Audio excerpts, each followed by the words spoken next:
Institución de la religión cristiana. Por Juan Calvino. Libro tercero. Capítulo sexto. Sobre la vida del cristiano, argumentos de la Escritura que nos exhortan a ella. Introducción al Tratado de la Vida Cristiana, capítulo sexto a décimo. Método de exposición.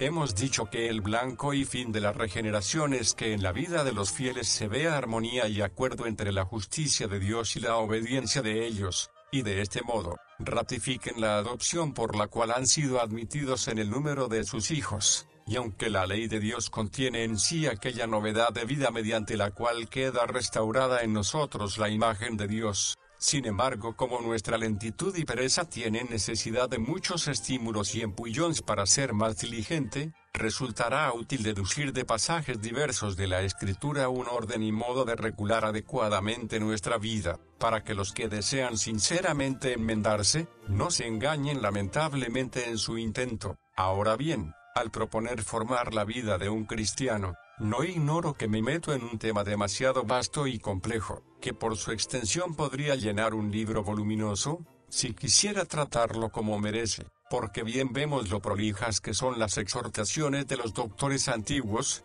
cuando se limitan a tratar de alguna virtud en particular, y no porque pequen de habladores, sino porque en cualquier virtud que uno se proponga alabar y recomendar está la abundancia de materia, que le parecerá que no ha tratado bien de ella, si no dice muchas cosas en su alabanza. Sin embargo, mi intención no es desarrollar de tal manera la instrucción de vida, que trate de cada una de las virtudes en particular, y hacer un panegírico de cada una de ellas. Esto puede verse en los libros de otros, principalmente en las homilías o sermones populares de los doctores antiguos. A mí me basta con exponer un cierto orden y método mediante el cual el cristiano sea dirigido y encaminado al verdadero blanco de ordenar convenientemente su vida. Me contentaré, pues, con señalar en pocas palabras una regla general, a la cual él pueda reducir todas sus acciones. Quizás en otra ocasión trate más por extenso este tema, o puede que lo deje para otros,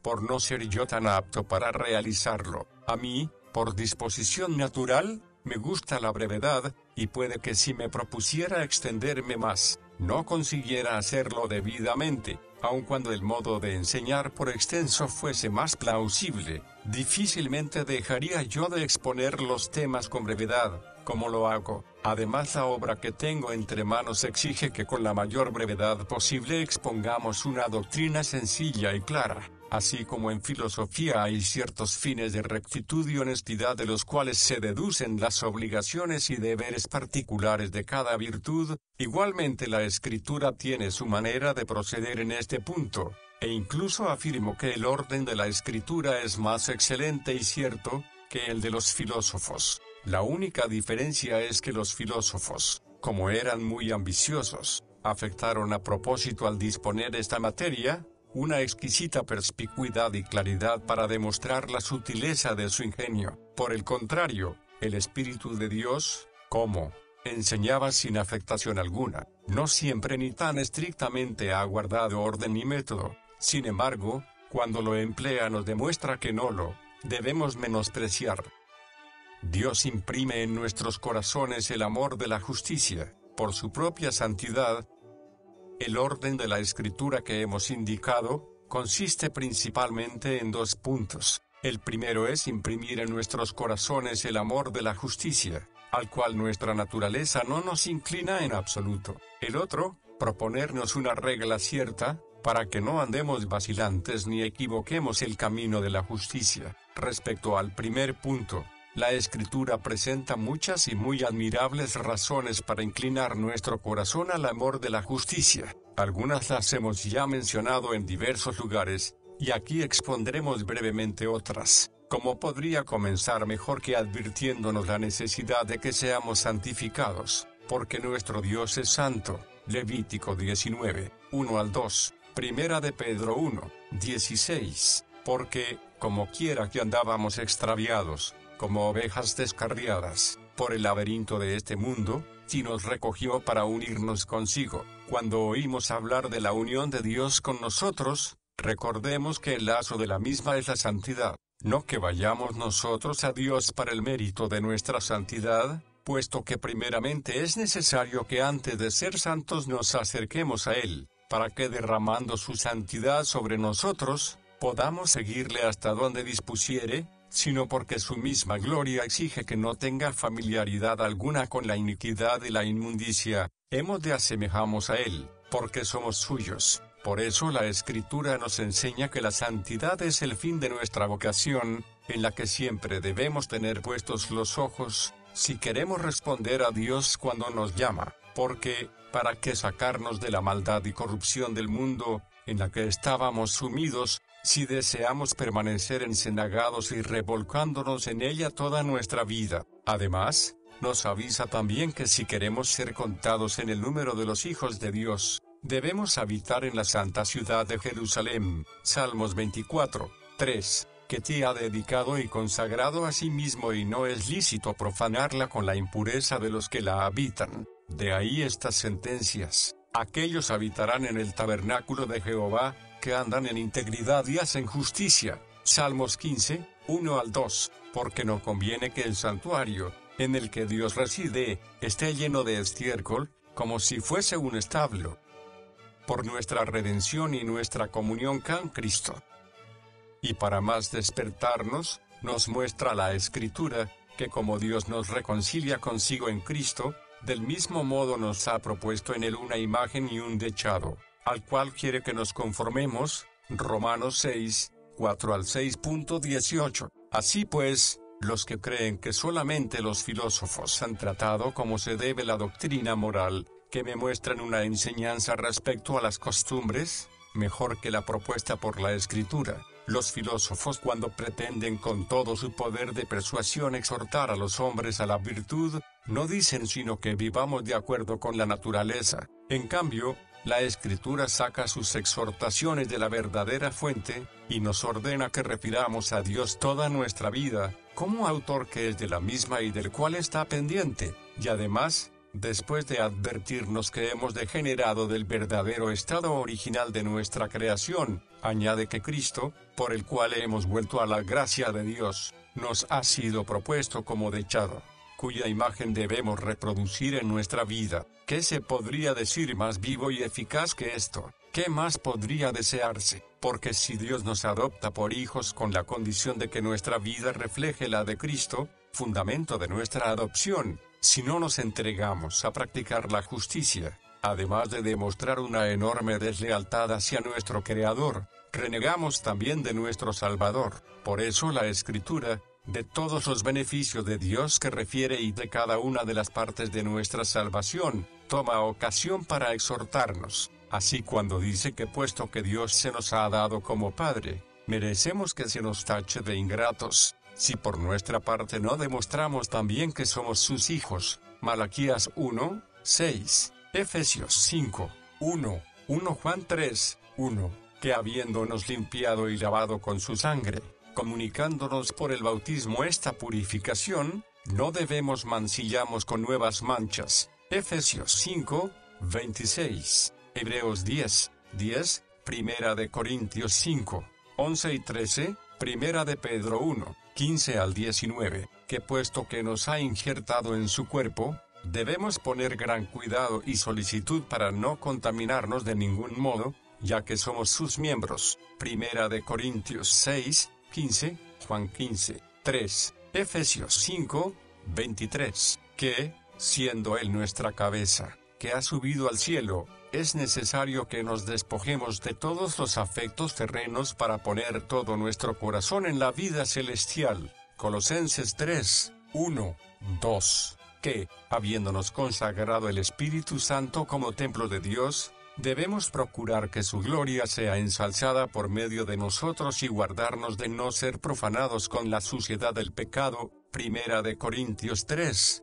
16, 6, 1, Segunda de Corintios 6, 16, que, ya que nuestra alma y nuestro cuerpo están destinados a gozar de la incorrupción celestial y de la inmarcesible corona de la gloria, Debemos hacer todo lo posible para conservar tanto el alma como el cuerpo puros y sin mancha hasta el día del Señor. Primera Tesalonicenses 5:23. He aquí los verdaderos y propios fundamentos para ordenar debidamente nuestra vida. Es imposible hallar los semejantes entre los filósofos, quienes al alabar la virtud nunca van más allá de la dignidad natural del hombre. Llamamiento a los falsos cristianos. El Evangelio no es una doctrina de meras palabras, sino de vida.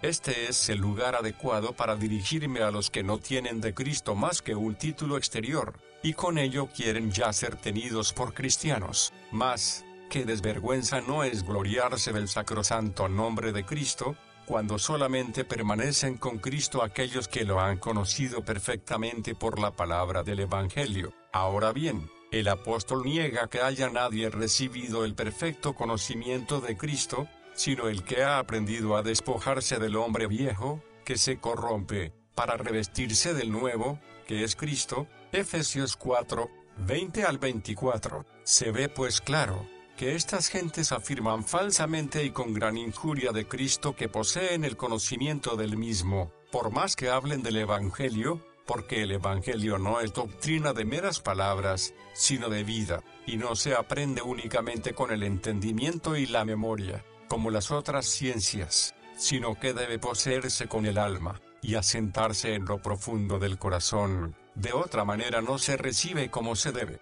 Dejen, pues, de gloriarse con gran afrenta de Dios, de lo que no son, o bien, muestren que de verdad son dignos discípulos de Cristo, su Maestro. Hemos concedido el primer puesto a la doctrina en la que se contiene nuestra religión. La razón es que ella es el principio de nuestra salvación, pero es necesario también, para que nos sea útil y provechosa, que penetre hasta lo más íntimo del corazón, a fin de que muestre su eficacia a través de nuestra vida, y que nos transforme incluso, en su misma naturaleza. Si los filósofos se enojan, y con razón, y arrojan de su lado con grande ignominia a los que haciendo profesión del arte que llaman maestra de la vida, la convierten en una simple charla de sofistas, con cuánta mayor razón no hemos de abominar nosotros de estos charlatanes, que no saben hacer otra cosa que engañar y se contentan simplemente con tener el Evangelio en los labios, sin preocuparse para nada de él en su manera de vivir, dado que la eficacia del Evangelio debería penetrar hasta los más íntimos afectos del corazón, debería estar arraigada en el alma infinitamente más que todas las frías exhortaciones de los filósofos, y cambiar totalmente al hombre. Debemos tender a la perfección que nos manda Dios. Yo no exijo que la vida del cristiano sea un perfecto y puro evangelio. Evidentemente sería de desear que así fuera, y es necesario que el cristiano lo intente. Sin embargo, yo no exijo una perfección evangélica tan severa, que me niegue a reconocer como cristiano al que no haya llegado aún a ella. Entonces habría que excluir de la Iglesia a todos los hombres del mundo, ya que no hay uno solo que no esté muy lejos de ella, por más que haya adelantado, tanto más cuanto que la mayor parte no están adelantados, y sin embargo no hay razón para que sean desechados. ¿Qué hacer, entonces? Evidentemente debemos poner ante nuestros ojos este blanco, al que han de ir dirigidas todas nuestras acciones. Hacia él hay que tender y debemos esforzarnos por llegar, porque no es lícito que andemos a medias con Dios, haciendo algunas de las cosas que nos manda en su palabra, y teniendo en cuenta otras a nuestro capricho, pues Él siempre nos recomienda en primer lugar la integridad como parte principal de su culto,